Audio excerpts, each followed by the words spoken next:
let's move to agenda item 12. This is the 2026 general legislative session preparation. Elise, do you want any opening remarks here? Please. Sure. Thank you, Chair. So in the backup, or let me back up. During the October board meeting, you all made several motions about different statutory changes that you would like to have staff work with legislators on in order to make sure that we are communicating that accurately to our legislators.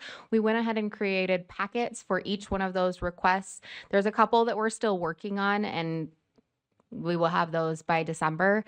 But we just wanted you to know that there are packets in the backup that kind of describe a little bit more information. Please let us know if you were the board member that made the motion or if you have any issues with those. We can update those. But those are in backup, and that's what we will be using to communicate with legislators moving forward. Thank you. That is very helpful. And yeah, I appreciate your work on that. So, okay, let's move into if we have any requests. Let's go to Member Carey. I just have a question.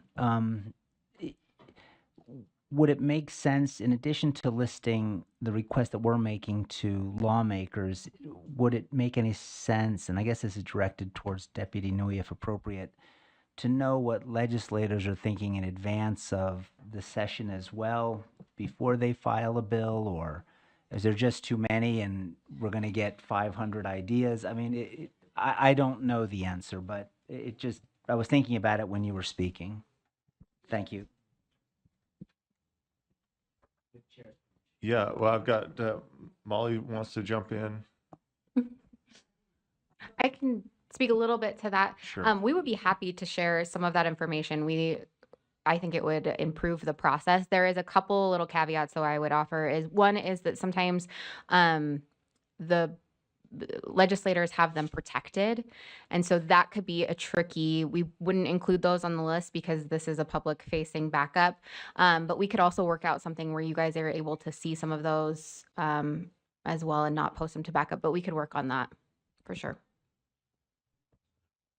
You want to go before Molly? Yeah, just to be clear, this wasn't a request. It was truly just informative, like, does this make sense? And so if it doesn't make sense to staff or to leadership, it's not, I'm not requesting that it be pursued.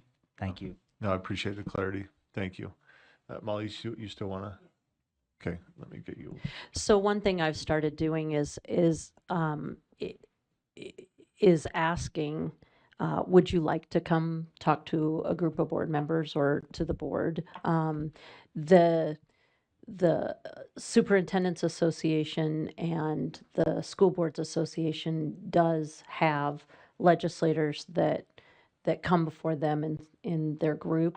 And so I started saying, if, offering that, I think it's, I haven't had anybody take me up on it yet, but as we get closer to legislative, it's really just sharing that we want to partner and we want to make sure that respecting the position of legislature to they're going to legislate, just making sure that they have every opportunity to get the information, to get accurate information in which to they don't want to waste their time either writing a bill and then finding out that there was something they didn't know. So it's something I've started doing in conversation and I will continue to do. They do have a weird, the whole protected notion of bills, we obviously are going to respect or else they'll never come to us. And we don't want that. We don't want to violate any trust, but I will get any legislator in front of you that even hints at the willingness or interest in having that conversation. Thank you. Member Earl.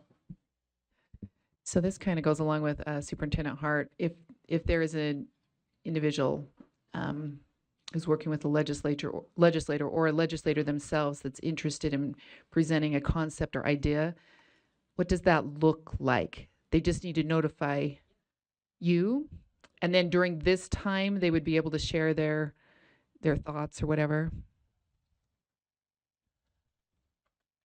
The way I envisioned it, unless somebody corrects me, is if they were to take me up on it, I immediately turn it over to leadership. I would ask them how much time you want. Do you want to talk to a committee? Do you want to talk to the full board? And then I would turn it over to board leadership. And in my mind, it was during this time or during public comment or during a committee were the times that I was considering.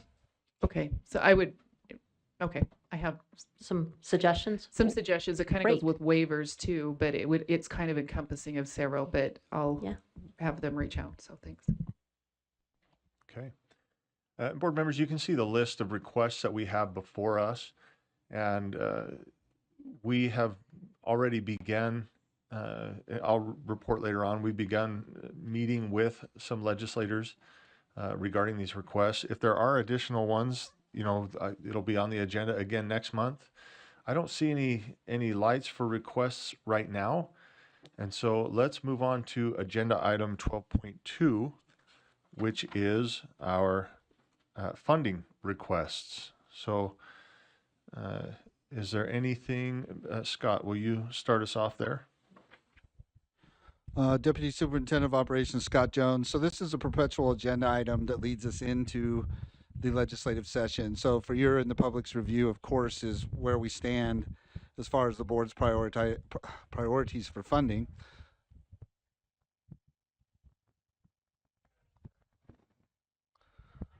Is it my fan? Is it blowing my hair back? Is that okay? Okay, I can turn the fan off. So it might be the fan. Was it the fan? Yeah. Okay. I need a lot of help. So okay. Good to go, sir. Thank you, Scott, Okay, yes, please. sir. So the so for your review is where things stood as far as when you submitted to the governor's office under the Budgetary Procedures Act. But then also, we staff take this opportunity to update you on the latest and the greatest coming out of the legislature. So if we could pull the backup on the public education appropriations recommendations now there's this process under 63 Juliet, that's the code, 63 Juliet Budgetary Procedures Act, where the legislature has to perform what's called the accountable budget process. So each year, there's select programs. They can't possibly review all of public education programs, right? So each year we do those. And so these that you're seeing in this list, okay, I'm sorry, I'm a little bit ahead of it. If you could pull that up.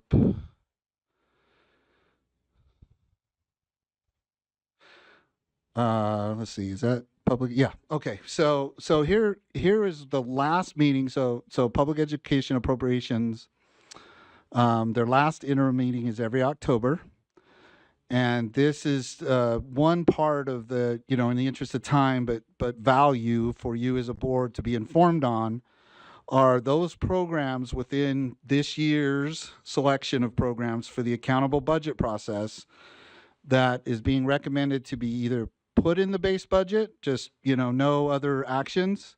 That's what you're seeing on the top line here. And what I'd like to just, key takeaway here is that you can see the CTE programs in here. So tomorrow, you're going to get a really great presentation on the CTE program from Dr. Voorhees and Dr. Longhurst. So we're really trying to make sure you're well informed and that, we're duly informing you about what's going on at the legislature and especially in the PEA, education appropriations and funding lanes. So if you'll scroll down, they met in the second segment of this. These are particular recommendations that have some caveats to them or policy changes or technical changes or what they're called. If you recall last year, there was some, there was a early literacy program, things like that were getting attention as part of the accountable budget process. So this is to ensure that you're well informed. Again, I know I've said that several times, but just really want to make sure that we're here for you and we're setting conditions for a really great legislative session. So These are the recommendations that are going to Executive Appropriations Committee. Now that meeting is, Executive Appropriations Committee is later this month. So, if you have a chance to listen in on it or attend, staff will be there, then if you scroll down, these are currently the only two programs that have been recommended to be taken out of the base budget, because EAC meets this month, Executive Appropes, then they meet in December, and it's that December meeting where they set the base budget. Okay, that's going on right now. Later, on the third item, you're going to get the update on enrollment counts from Sam and Dale.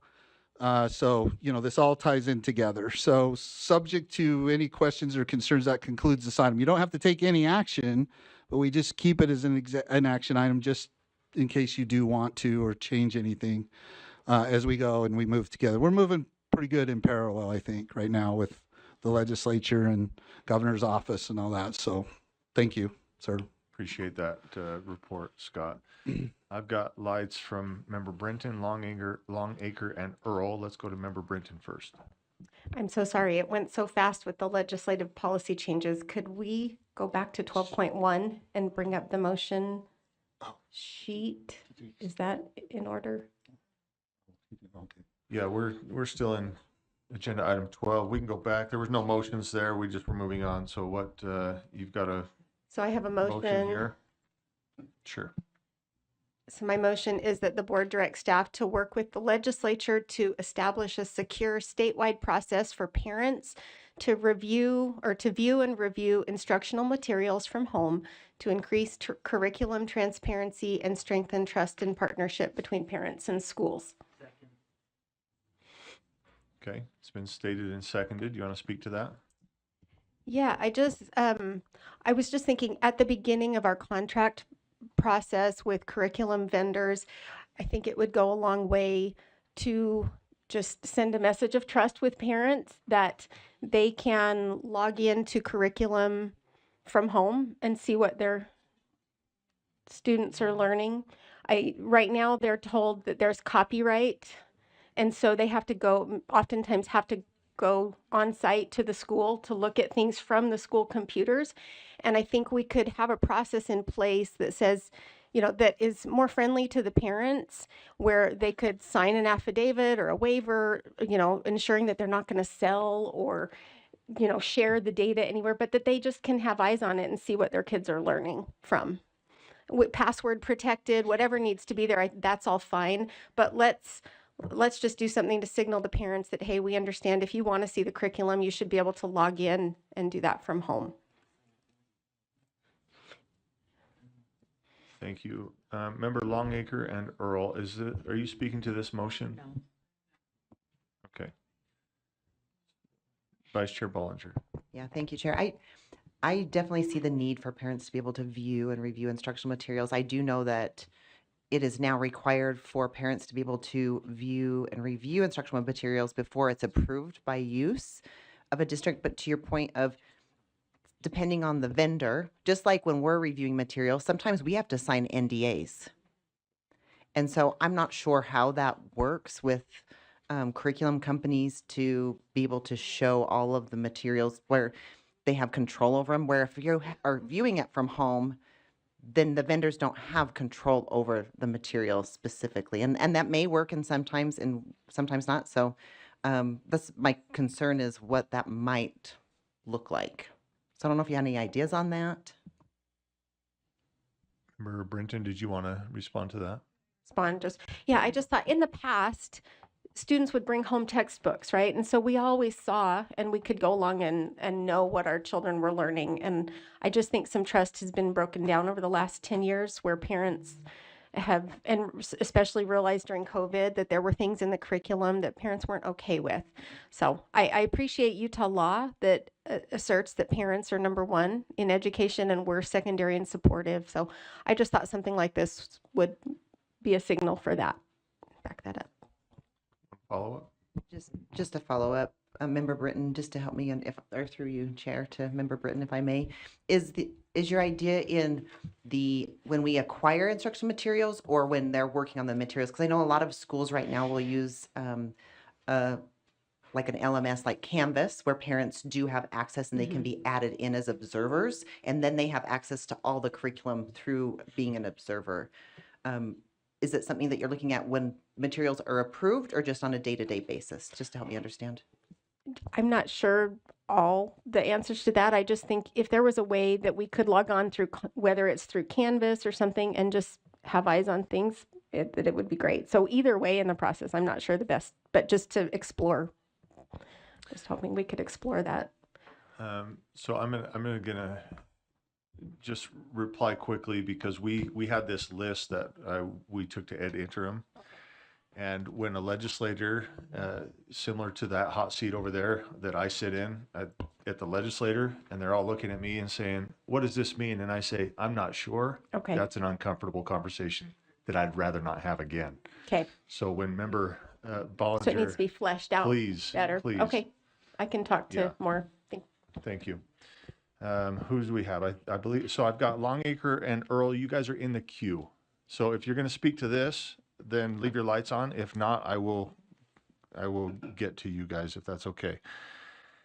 So Member Lear. Thank you. I am just jotting some notes down so I remember what I want to say. I'm a little hesitant about this without some more detail.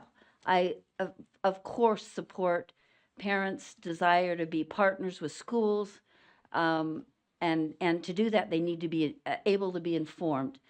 But there are also it's a balance, because the cost is a secure statewide process for parents to view and review. Feels a lot like we've been struggling for 5 years to get a financial system that is the same for all LEAs and that works with our office. So if this is going to be a repeat of that unsuccessful and frustrating discussion, then that concerns me. So first, I would like to explore what the potential cost of this might be. That's a big concern. Second issue is, this says specifically instructional materials and curriculum, which in code and in our responsibilities over decades have been that the board sets the standards and the LEAs choose their curriculum and choose their instructional materials, choose their curricula and choose their instructional materials. So again, I think there's a balance with, I know we're not now choosing them, but we're directing the use of them, the sharing of them, the exposure, and exposure is not a bad thing in my mind. I'm one who argues for and is in favor of public participation. But I think that is something that we've got to weigh in the board doesn't overstep its role between setting standards and then demanding certain curricular issues. And the third thing is the one I was just writing down and I might forget. Is we are also diligently working on with a group, I'm not sure what to call it, that is trying to do away with requirements for LEAs. This is not a small thing that we would be asking for, and because it would involve training for teachers, it would involve LEA. I don't think it's, and you're shaking your head, and maybe I don't want to exaggerate this, but I would like to know, how do we work with LEAs to understand what the board intends if the board supports this? Does it mean every teacher's instructional material from day to day? Does it mean upon request? Does it mean in general? I think there are some challenges to adding this burden to LEAs without their A, understanding, and B, without their full participation, because it is adding some additional responsibilities to LEAs, whether we say they're minor or find that they're greater. So those are my three initial concerns, and I I don't know that I need right now a response, because I think it would be better for all of us to think about what we feel about this and not shoot from the hip. So I don't necessarily need a response right now, but those, as I look at the words on the board, those are my concerns. Member Davis. Oh, just as I think it sounded like you said, Jurgen, maybe you can go back and flesh this out a little bit more. But when you do, I'm just asking, Chair, if we can just address the question of digital materials and hard copy materials, because I can see my kids' digital materials that are already digital because they're in Canvas and, they're working on them and whatnot. If a child brings the hard copy textbook home, I have access to that also. My question is, the only thing we can't see right now as parents are the things that are in the classroom that aren't, for example, on classroom. Like, I go into lots of classrooms, there's tons of books and classroom sets and things like that. So I guess my question is, are you asking, and are we going to be asking that these teachers digitize all of the hard copy materials? And if we are asking for that, will it or could it incentivize our teachers to move totally away from hard copy materials and just get stuff that's already digitized? It's the online from home component that is, I think we need to flesh out and really think through unintended consequences if perchance they're there. Member Bogus. You can come back to me. But I want to stay in the queue after Member Kelly, if possible. After Member Kelly. Thank you. Member Kelly, go ahead. I think the intent of what Board Member Britton's trying to do is good. Perhaps, and I'll make an amendment to her motion, and maybe that will help clarify some things. But what if we were to change statewide process for parents to access? So rather than view and review, but we change that to access instructional materials from home to increase curriculum transparency and strengthen trust and partnership between parents and schools. I think just having access to the information is what we're looking for, not necessarily that we're, going to be able to, say to, obviously I think the parents have a right to feedback in terms of what's being taught in the classroom with their kids. Parents do have the right to exempt their kids for right of conscience if they feel that's necessary, but having access to that, I think, allows them to have the opportunity to say, I want to exempt my kid from this lesson plan or from this material. But I think maybe access helps to lighten the burden, if you will. So is this it sounds like you made a motion and spoke to it. Yeah. Right? Okay. Yeah. So your motion to amend is to change view and review to access. Is that correct? Yeah. Okay. Do we have a second? Chair Kelly or Member Kelly? I think I've spoke to it. Okay. Yeah. I've got lights from Bogus, Earl, and Booth speaking to this motion. Let's go with Member Earl, then Member Booth. And Member Green would like to speak. So Okay. I'm just wondering what's there already. And the reason why I say that is because I'm looking at the law that does say instructional materials, a local school board may establish or partner with a certified youth court. That's not the one. So this is, let me just tell you where I'm at. I'm at 53G 402. Number 27B, it says a local board shall make instructional materials that the school district uses readily accessible and available for a parent to view. And I think if I'm understanding it, it might be at the school, but you're wanting it more accessible, right? So it's maybe not such a hardship to try to actually get there and access it. So just thinking out loud, because there are provisions there. Whether or not schools are doing those might be another story, but how do we strengthen that is maybe the question. Member Booth. I understand the need to have access to the curriculum and instructional materials. But we need to remember that the curricula and the instructional materials are determined at the local level, sometimes even at the school level in certain content areas. And we don't have access as a state agency to all of those materials. I mean, we can access them in the same way that the parent might access them in whatever manner the local school board makes them accessible or available. But for us to dictate, it's just one more thing. We've already said that they need to make these available. And school boards, I think, are taking that seriously. If they're not, then we need compliance from the school boards. But we can't really do anything at the state level to make things more accessible, except by going through the individual educators that are using the materials or are selecting the materials and using them in their classroom. So it really is a local issue. We can require, which I think we've already done according to what we just read, in terms of the rule or in terms of the code. So I'm not positive how we would strengthen that or put more teeth into this without increasing the burden or the cost in order to digitize or whatever we do to make accessibility easier and more inclusive for the parent.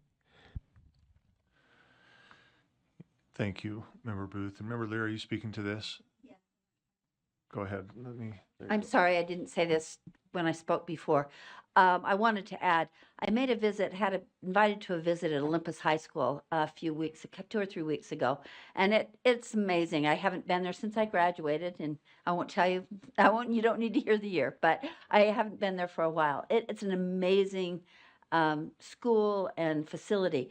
I was fortunate to quickly visit an AP psychology class and a French class, and then I also saw an pre-engineering class.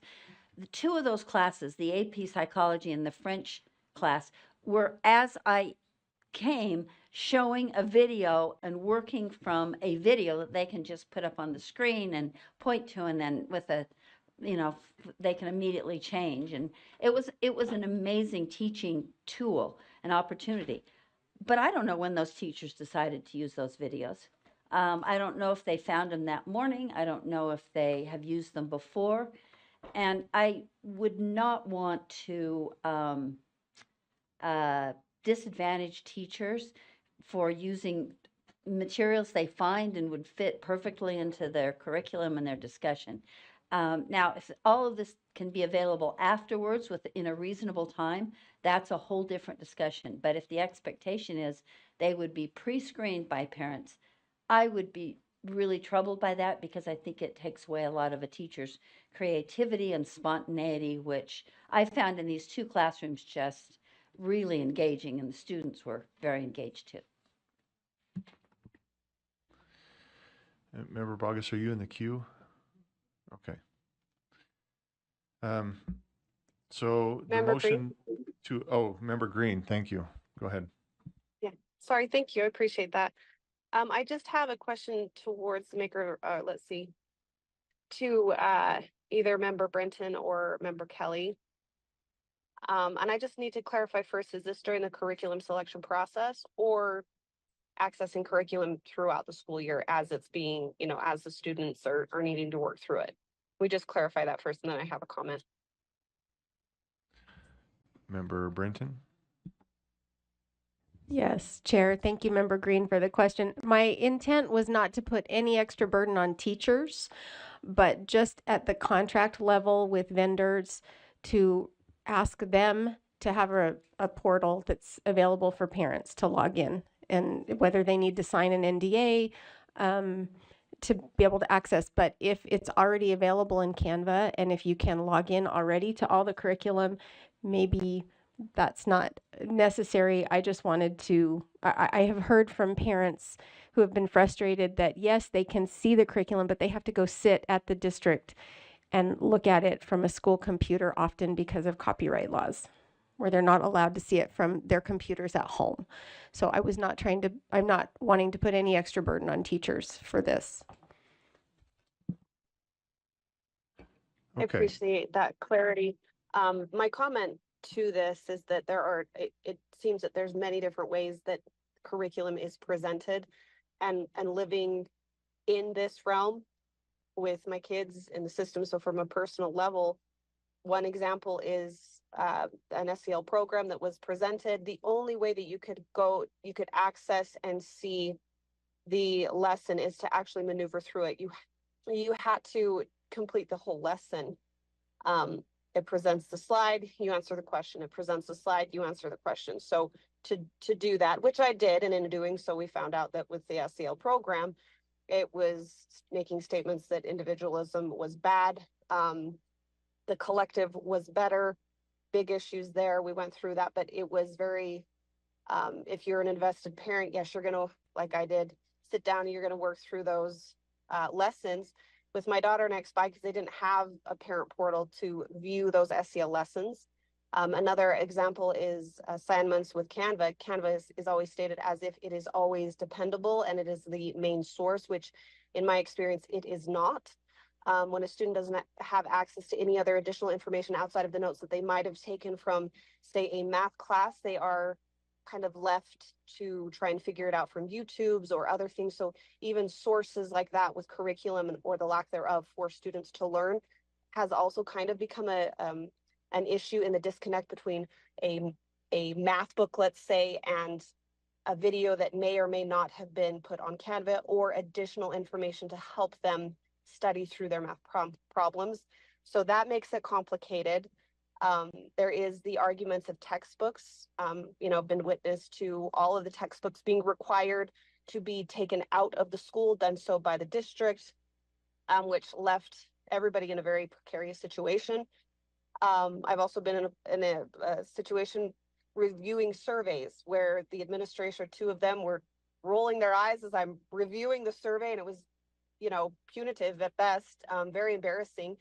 You find that it makes you not feel so motivated to go in and just have natural questions and want to be involved with, what type of things your kids are discussing for the sake of being able to have, engaging discussion over the dinner table. So, to member Brenton, I know that this is very complicated, because this information and the way that our kids learn comes through many different avenues. I do agree that parents are coming from a place of, we just want to have conversations about our children's academics and the education. We used to be able to access everything, and now you're lucky to get your thumb on in what avenue and media it's being presented. So I think that there is a bit of disconnect. I think we're trying to figure it out. I do think that this is a relevant, motion, because I think we're still trying to figure that out. As far as to member Kelly's motion to change it to access, the argument I think already exists that it is accessible.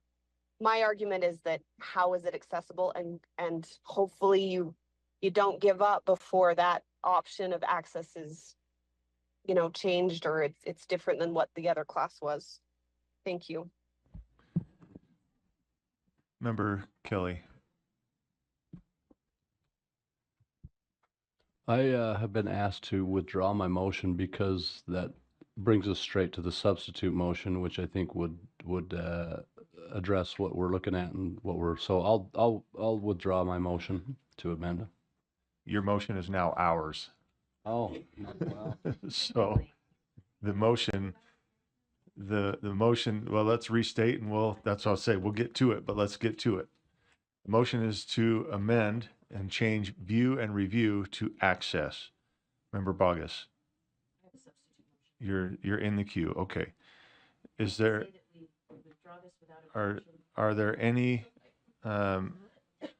is there any objection or well, we're going to vote on it, because if I ask if there's any objection to this motion, then it's going to. Member Kelly. I'm happy for the substitute motion to come, but if the substitute motion fails, then I would. I got to get you on a mic here. There you go. Sorry. Yeah.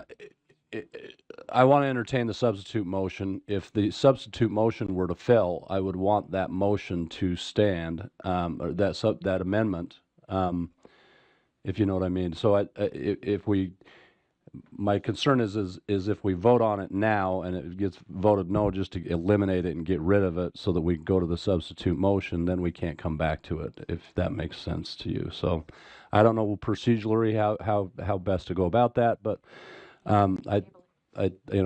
perhaps we table it, come back to it if we need to, if the substitute motion fails. Member Boggess's substitute motion. So yeah, you'd need to move to postpone. I will move to table Member Kelly's motion to amend. I second Okay. that. There's a motion. There's a substitute motion on the amend. I don't even know where we're at anymore. Motion to table. Okay. There's a motion to table. And it's been seconded. Member Kelly. No, Okay. Member Boggess. I agree with Member Kelly. Okay. Let's vote. She agrees. Let's go ahead and vote. We, Member Green is a yes. thank you, Member Green. And for clarity, the motion before us is to table Member Kelly's amendment.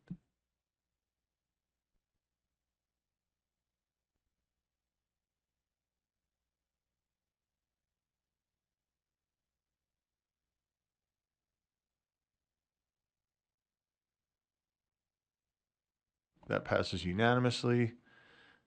So we have an amendment before us then, and we have, are we back to the main motion? Okay, so we go to Member Boggess. I have a substitute motion that the board directs staff to work with the legislature to amend code lines 53G-4-402 subsection 27B to include options for parents to review curriculum and supplementary instructional materials from home. Motion's been stated. Do we have a second? We have a second. Member Boggess? Thank you. So if you look at this code line in particular, it has this language. It says a local school board shall, and that it includes 3 primary subsections in subsection 27B in this code line. And I think just having our staff work with them to ensure that these things are addressed would be the appropriate way to handle Member Britton's intent, if I could say that this is your intent. And I don't believe it would be difficult. It might be as simple as adding a number 4. And so with that, I leave it on the floor for debate, but hopefully this encompasses what we've been discussing. It gives us a place to put it. It narrows it to this particular code line, and I would just ask for your support for the motion. Thank you. Okay, so the motion is that the board direct staff to work with the legislature to amend 53G-4-402 subsection 27B to include options to review curriculum and supplementary instructional materials from home. Seeing no lights, let's, oh, we've got, yeah, we got a second, yeah. So Vice Chair Wood and then Member Lear, or Vice Chair Bollinger and then Member Lear. Yeah, thank you. Thank you, Chair. I struggled with this a little bit because I've seen what happened, I saw what happened during COVID when we were requiring teachers to put everything online for students to do the work. Then what happened is exactly what we're trying to get away from, which is all of the work online and on computers. There's a movement where we want to have students back doing handwritten activities and engaging activities in the classroom. And my concern with this, and I can think this kind of piggybacks off of what Member Davis was saying, is that if we're going to require all of the materials, and including specifically supplementary instructional materials, because supplementary instructional materials are not materials from vendors. So this is even materials that all teachers create. So if we're now requiring every teacher to put everything online for every parent to be able to see, then most likely what we'll see, just like we did during COVID, is then during class, because the teacher had to put the materials online, then they'll just want the kids on the computer because that's where they're accessing the materials. So I'm going to speak against this motion because I think it has a lot of unintended consequences. Again, I'm all for parents having access to review materials and curriculum. And I know as a former administrator myself, I've worked with lots of parents to provide opportunities when they want to make sure that they see and have access to the materials their kids are having. And I really believe that most administrators would want to be able to provide the same thing at the local level like we've discussed. So I would speak against this motion. Member Lear. I have a hard time supporting this until I know more. I need a cost estimate. I can't believe, and Member Bogus made it sound like this is just a number 4 under all those others. We need to know if this is going to cost, how much this is going to cost. Is this going to cost what we would like to put into Beverly Hills Sorensen? Is it going to take away from what we'd like to request for a paraeducator in every early childhood classroom? And if you tell me this is just a $2 million fix, I'm a lot more supportive. But if it goes the way of USIMS, and that whole process and discussion, USIMS might be the wrong program. If it goes the way of not an SIS system, but yes, a singular SIS system to make it secure, then that's not a minimum cost. So I can't support it when the cost is not even, when nobody even has an estimate. The other thing that I'm concerned about is the timeline for parents to review curriculum and supplementary instructional materials before the teacher uses them, within 2 weeks. After, that makes a big difference to me because it's a much different burden for the educators. So until I know more, I'm reluctant to support it because I'm so cautious right now of putting LEAs in another gotcha position. Member Bogus. Nice. Thank you. So I disagree respectfully with Member Lear. I think the code already is open-ended on this, and I respectfully disagree with Vice Chair Bollinger as well. It doesn't force it online. It just says it needs to be available to review from home. If a district chooses to put it online, that's their business, or they could send a book home. And I would argue that the book is the better option anyway. And in terms of supplementary materials, that's an email to a teacher. That's it. It doesn't have to be this complex, expensive thing. If parents were to say to me, Mrs. Bogus, what are you doing this week? I could send them a link to all of my lessons for the entire week, and I would be happy to send them to a folder where I pull all my stuff from. If they want to go through all of it, I just don't care because I don't have anything to hide. But it would not be very fruitful for them to do that because I don't use all of the things in my folder. But if they want to know what I'm doing this week, because technically, we teach the standards, but almost all of my instruction is considered supplementary because we don't have an approved curriculum for music education in our 5th and 6th grades where I teach. So it's almost all supplementary. So it would be as simple as an email saying, hey, this or whatever. And then I guess I just misspoke. We do have an approved curriculum for both band and strings, but for my particular content, we do not have an approved curriculum. And so it is something that they would want to see, and I would be happy to share it. And I think most teachers would be happy to share it. Most of it is already digitized. It's just a thought. I don't think that this is a $2 million fix. I think it's a process fix. And I would argue that it probably wouldn't cost any money at all, but it just is. But anyhow, I would just ask that you support the motion. And I think most of the details are already inside the code lines. Member Carey.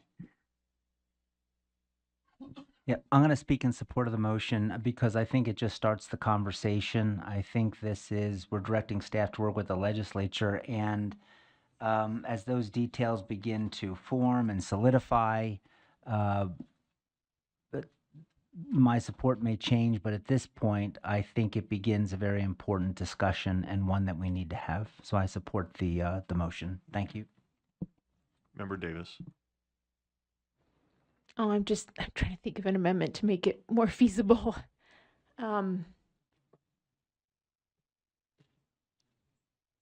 Without having to digitize and stuff for lots of people.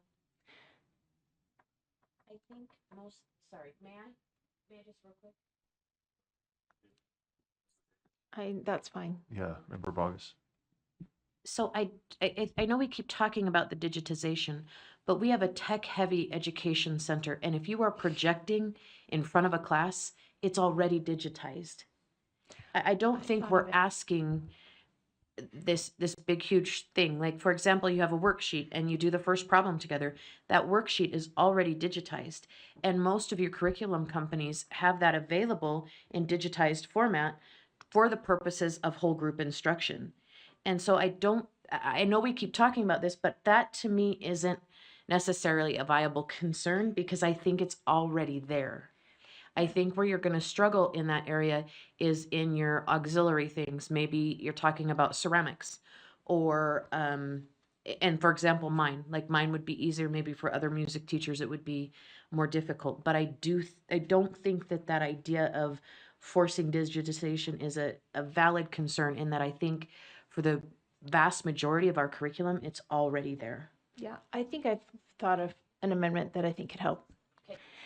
But I think I would add the words upon request at the end, because then I don't feel like the teacher is like, okay, I've got to send a textbook home to every single parent. My whole classroom set's going to be gone because everyone's got to review it. But for I just think if the parent has a request and they say, oh, my child's taking financial lit, but they're going to be talking about, loans, and I don't want my kid taking, loans or whatever, then they could review all that beforehand. And if it's electronic, they could review it at home. If it's books, they could go to the school and request it and take it home. But it wouldn't be what it sounds to me like right now is I just have this vision of, oh, the teacher thinks of a quick graphic that morning to, oh, this Venn diagram would help them understand the difference between figurative and literal language. But now I got to send it home to all the parents before I can put it on my, it just seems like a lot. But I fully support any parent accessing and seeing anything and everything they want to ever. So I think upon request would be really helpful with this motion. Well, I don't know if there's a motion coming. Did you make a motion? Did I miss that? Yeah. So your motion is to add, so it would say to amend, to add upon request at the end of the substitute motion. And we have a second. Okay, thank you. And then Member Davis, back to you to speak.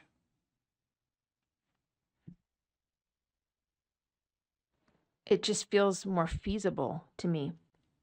Just thinking of myself as a teacher and the tons of stuff I was doing all the time. I mean, I just think any parent who's requesting, absolutely come in, take a book home, take as long as you want.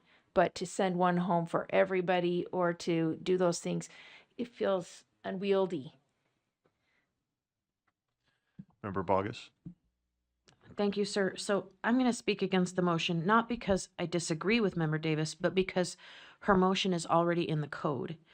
And for example, subsection 27B number 2 says annually notify a student's parents. And so this comes to the disclosures that teachers are already required to send home of how to access the information. So if that information is send me an email, then that's what that information is. I think that it's already there, and I think this would be narrowing the code instead of expanding the code because it's already in here. What is the difference here, the at-home part? Yes. Yeah. Member Davis, did you have a?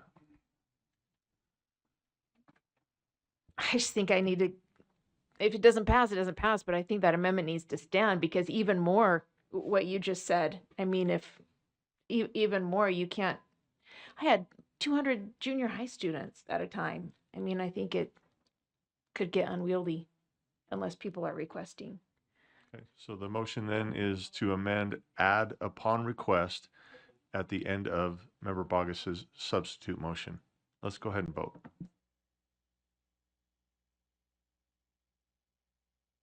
Member Green?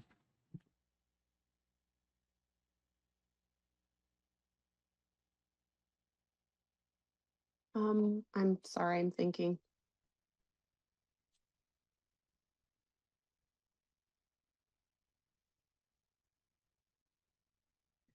No. Okay, that passes 14 in favor, 1 no vote, and that coming from Member Green.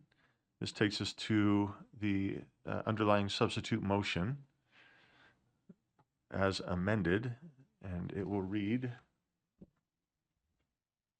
that the board directs, so here we go, that the board directs staff to work with the legislator to amend 53G-4-402 subsection 27B to include options for parents to review curriculum and supplementary instructional materials from home upon request.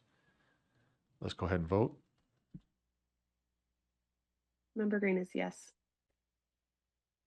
Thank you, Member Green.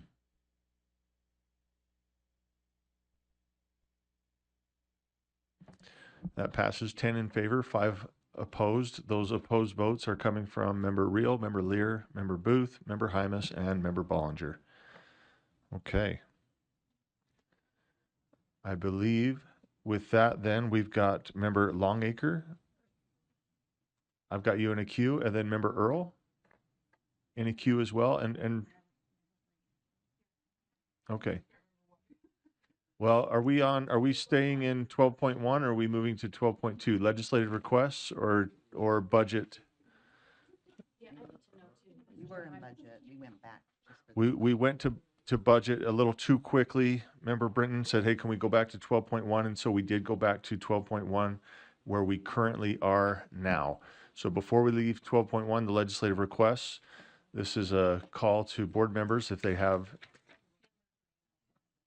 Okay. Member Green, we'll start with you.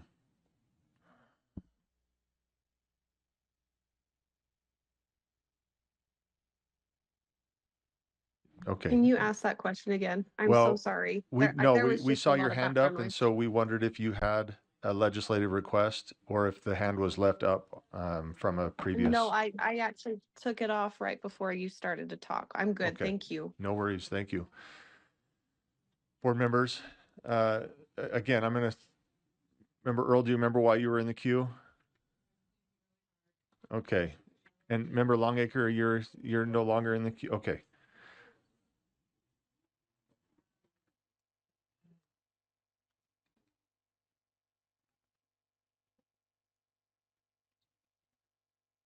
There's always next month. Okay. Well, let's go to 12.2. If there are legislative funding requests, let's jump into that area there. I'm not seeing any. Board members, if it's okay with you, then let's jump to agenda item 13. Member Earl. Just a question around, it's not really a funding request, but as we're presenting funding items here, I just have I talked with an individual the other day and I wanted to make sure I understood the impact of WPUs. Okay, is someone following me here on the back row? And the voted or board levy. And if the WPU increases, what kind of impact does that have on those levies and the rates? Is it any impact? Nope. That's what Scott is sending Dale.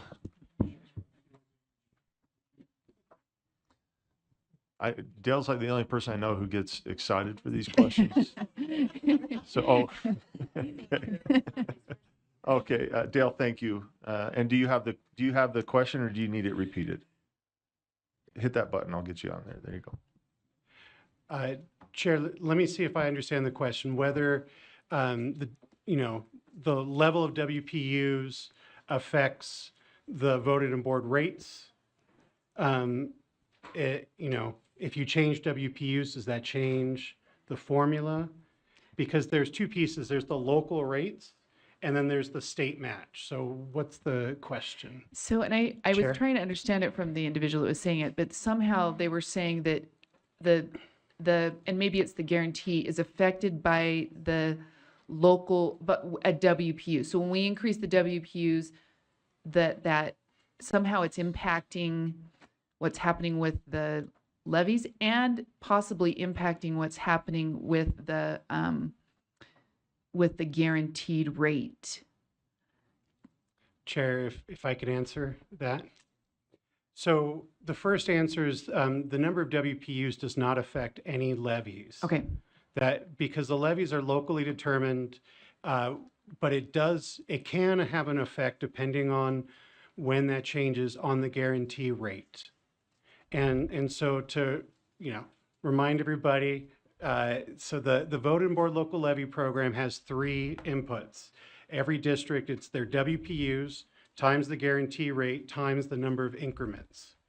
And so if you are levying all, more at 20 or more increments, then, and your WPUs go up, if that's done before every year we have to calculate the guarantee rate. So if there are legislative changes that change the WPUs, so all things being equal, if you add more WPUs to the district system, the guarantee rate will go down to cover the same number of dollars. If you have fewer WPUs, the guarantee rate will go up to cover the same number of dollars. Let me use an example. So the legislature, they cut the Pro Staff program, which was one of the basic school programs. That was something like 50,000 WPUs. They kept the dollars, but took the WPUs away and put it in another part of the budget. So that's 50,000 WPUs that don't have to be guaranteed. That allowed the guarantee rate to go up. So that means that more value, taxable value, could be covered, but the actual rates and the increments, none of that changes. Okay, and that's what I thought, but I kept trying to pinpoint this with this individual, and then I thought maybe I'm still missing something. I couldn't get to that, so sorry. I had to ask the question now so I could get clarified. It's the guarantee that's going to fluctuate depending on the WPUs, but the rate itself, it doesn't force taxes to go up or down. It's the taxes that are brought in will vary on that rate depending on the WPUs. Chair, if I might, it's the amount that's brought in for whatever increments are guaranteed. Okay. So, if you have fewer WPUs, the thing is, and the math kind of works out fairly similarly. It depends. If you have fewer WPUs but a higher guarantee rate, you might get the same amount, depending on that. But yeah, it's just you might get slightly higher, slightly lower for the same guaranteed increment. So it doesn't change the what the local decision making kind of situation.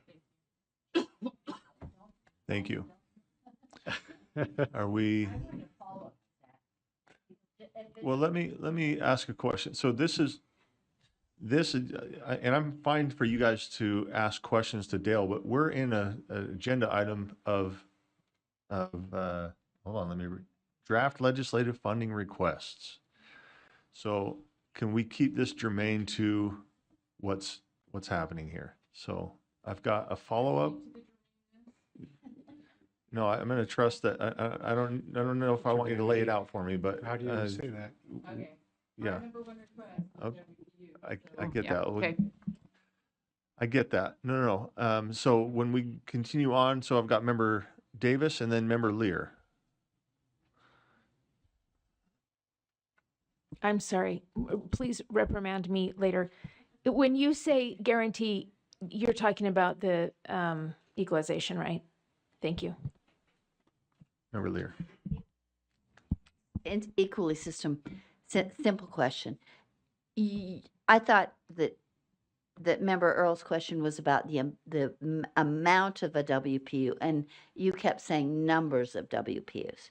So what we really are meaning to talk about is an amount of money that's calculated in WPUs. Is that right? Chair.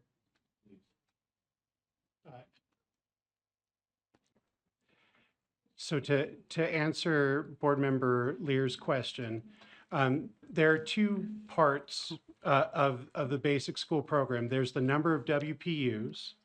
Let's use an example, the at-risk add-on program.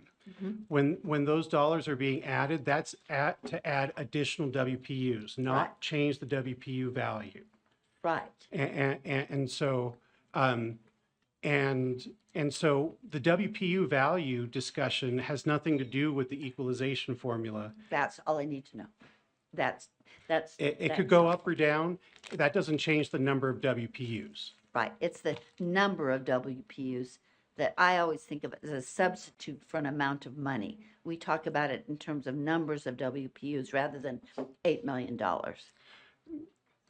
Kind of. Correct. But in the formula itself, you don't say, for example, $4 million. You say, what is that? 1,000 WPUs. That's what I mean. That's what I mean. Okay, thank you. I just needed that clarification. Thank you. Thank you. And I didn't mean to call anybody out. Thank you for staying germane to the topic here.